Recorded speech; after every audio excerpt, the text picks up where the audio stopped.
Good evening students. आज हम मांग की लोच के तत्वों के बारे में पढ़ेंगे कि कौन से तत्व इसको निर्धारित करते हैं, मांग की लोच को कौन से तत्व प्रभावित करते हैं।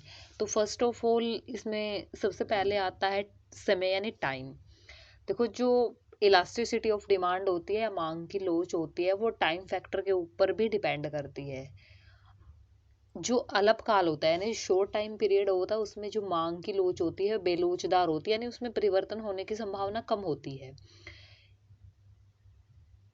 वो। लेकिन लॉन्ग टाइम पीरियड में जो डिमांड ऑफ गुड्स है वो लोचदार होगी, क्योंकि लॉन्ग पीरियड टाइम में या दीर्घ काल में जो प्राइस में जो चेंज होने पर मांग में परिवर्तन अधिक होता है। अल्पकाल में किसी कीमत में परिवर्तन होने पर डिमांड में कोई परिवर्तन नहीं आता। इसी वजह से अल्पकाल में शॉर्ट टाइम पीरियड के अंदर जो मांग की लोच होती है वो बेलोचदार होती है। लेकिन लॉन्ग टाइम पीरियड के अंदर प्राइस में चेंज होता है और प्राइस में चेंज होने से लॉन्ग टाइम पीरियड के अंदर डिमांड के अंदर भी चेंज आता है। इसी वजह से लॉन्ग टर्म में जो इलास्टिसिटी ऑफ डिमांड होती है वो लोचदार होगी। देन इसका सेकंड आता है वस्तु की प्रकृति यानी नेचर ऑफ कॉमोडिटी। जो इलास्टिसिटी ऑफ डिमांड है उसके ऊपर जो नेचर ऑफ कॉमोडिटी है यानी वस्तु की जो प्रकृति है उसका इफेक्ट होता है। जो हमारी नेसेसरी गुड्स हैं जैसे नमक, पोस्ट कार्ड, मिट्टी का तेल, एलपीजी गैसेस इत्यादि, तो इनकी जो मांग होती है वो पूर्ण बेलोचदार होती है। पूर्ण बेलोचदार होने का मतलब है अगर इन वस्तुओं की कीमत में परिवर्तन हुआ तो इनकी डिमांड के ऊपर कोई इफेक्ट नहीं पड़ेगा।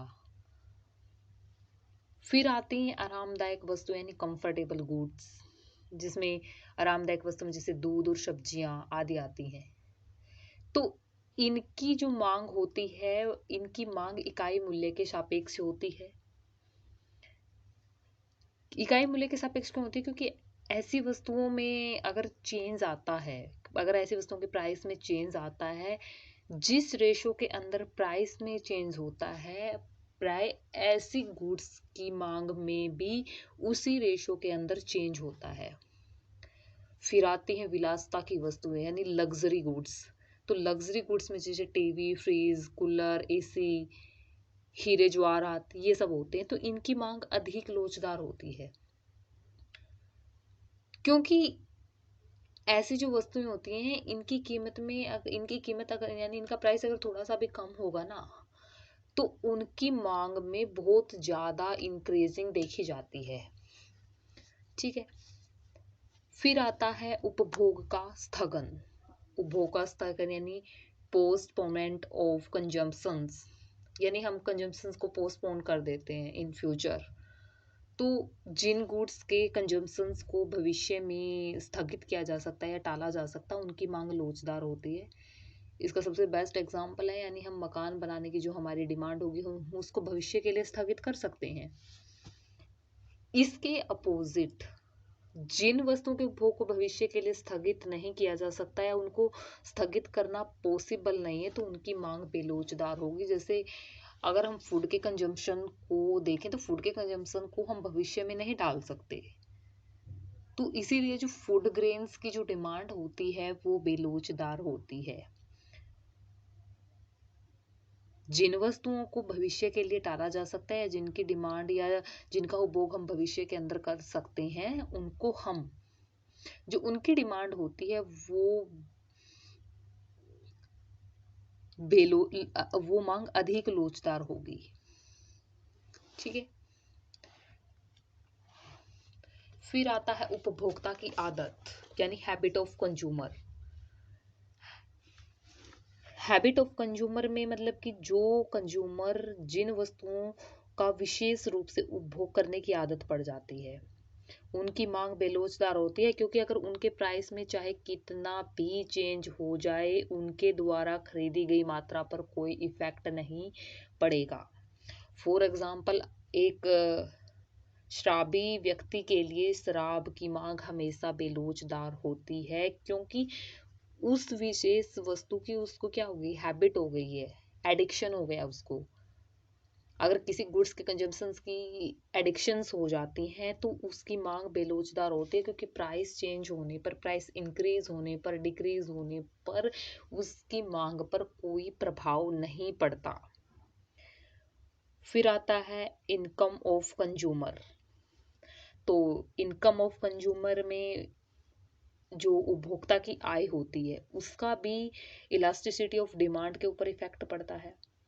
जिन लोगों की इनकम या तो बहुत कम होती है या बहुत ज़्यादा होती है, बहुत कम आय वाले लोग और बहुत अधिक आय वाले लोग जिन वस्तुओं की मांग करेंगे वे कम लोचदार होंगी।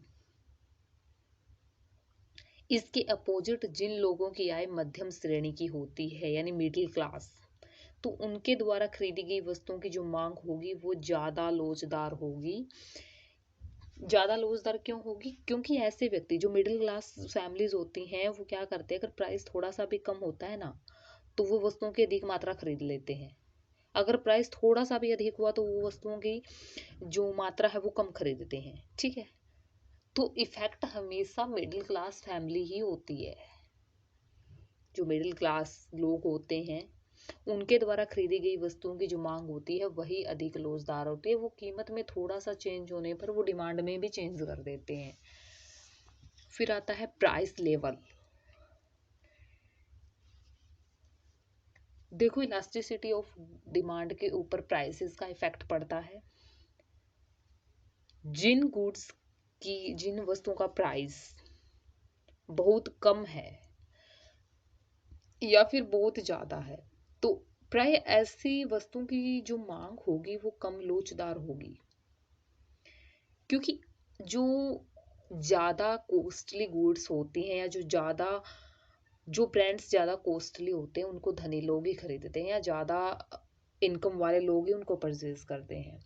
देखिए, जिन वस्तु को धनी व्यक्ति वस्तुओं को खरीदते टाइम प्राइस को ध्यान में नहीं रखता, क्योंकि उन्हें जितनी मात्रा खरीदनी होती है वो उसको खरीदेगा ही खरीदेगा। प्राइस उसके लिए कोई मैटर नहीं करता है। जिन वस्तुओं का जो प्राइस है ना कम है ना ज़्यादा है उनकी मांग अधिक लोचदार होगी, क्योंकि ऐसी वस्तुओं के प्राइस में अगर थोड़ा सा भी चेंज होगा ना तो इनकी मांग में बहुत अधिक कमी हो जाएगी।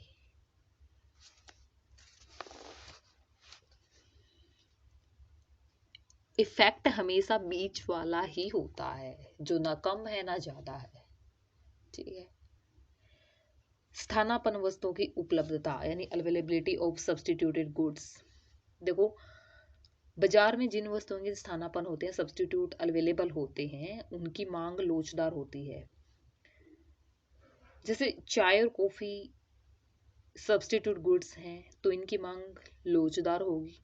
इसका कारण है कि अगर चाय के प्राइस में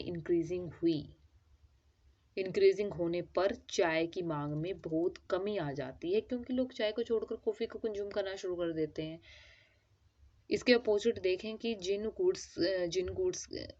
जिन गुड्स का सब्स्टिट्यूट अवेलेबल नहीं होता उनकी मांग कम लोचदार होगी, क्योंकि नमक की कोई भी सब्स्टिट्यूट गुड्स अवेलेबल नहीं है, इसलिए हमेशा नमक की मांग बेलोचदार होगी। नमक का प्राइस बढ़ने पर उसकी मांग में किसी भी प्रकार का परिवर्तन नहीं आएगा, क्योंकि ये नेसेसरी गुड्स के अंदर भी आता है और नेसेसरी गुड्स की जो मांग की लोच होती है वो बेलोचदार ही होती है। फिर आता है विभिन्न उपयोगों वाली वस्तुएं। मतलब कि कोई गुड्स है उसके हम मतलब कि बहुत सारे यूज कर सकते हैं तो उसकी मांग अधिक लोचदार होगी। जैसे बिजली के विभिन्न उपयोग हैं तो जो इलेक्ट्रिसिटी है उसका हम मतलब कि मल्टी यूजेस कर सकते हैं। जैसे बल्ब जलाने के लिए, हीटर चलाने के लिए, प्रेस को गर्म करने के लिए, इंडस्ट्रीज में, फैक्ट्रीज में, घर पर, खेतों में, मतलब कि बहुत सारे इसके मल्टी यूजेस हैं। तो इसी प्रकार यदि जो इलेक्ट्रिसिटी है उसका प्राइस हाई हो जाता है तो इसका प्रयोग केवल महत्वपूर्ण कार्यों में ही किया जाएगा। अर्थात बिजली की मांग में अधिक कमी हो जाएगी अगर इलेक्ट्रिसिटी का प्राइस हाई जाता है तो। किसी वस्तु पर खर्च की जाने वाली आय का अनुपात, आय का जितना भाग किसी भी गुड्स के ऊपर खर्च किया जाता है उतनी ही उस वस्तु की मांग अधिक लोचदार होगी, क्योंकि उसके आगे व्यक्ति उसके क्या है उसके सब्स्टिट्यूट की खोज करने लगता है।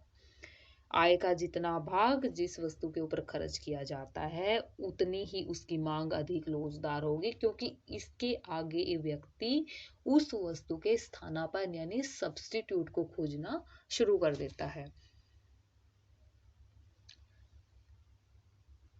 तो ये मोस्ट इंपॉर्टेंट क्वेश्चंस है इकोनॉमिक्स का, एग्जाम पॉइंट ऑफ व्यू से भी, क्योंकि जो डिमांड का चैप्टर है वो इकोनॉमिक्स में बहुत इंपॉर्टेंट रोल प्ले करता है क्वेश्चन बनाने में। इजी भी है, इतना टफ भी नहीं है ये।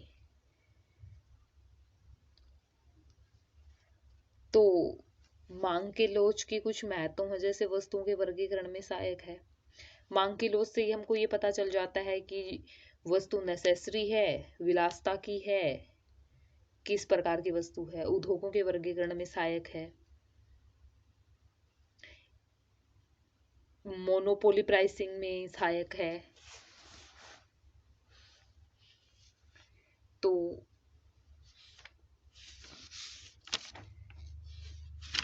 बीच में वो मांग की लोच के मेथड्स रह गए हैं, उनको हम कल करते हैं। ठीक है, मतलब किसी टेक्निकल इशू की वजह से वो डायग्राम उसमें बन नहीं पा रहे थे, तो इसी वजह से मैंने थ्योरेटिकल क्लास शुरू किया। Thank you so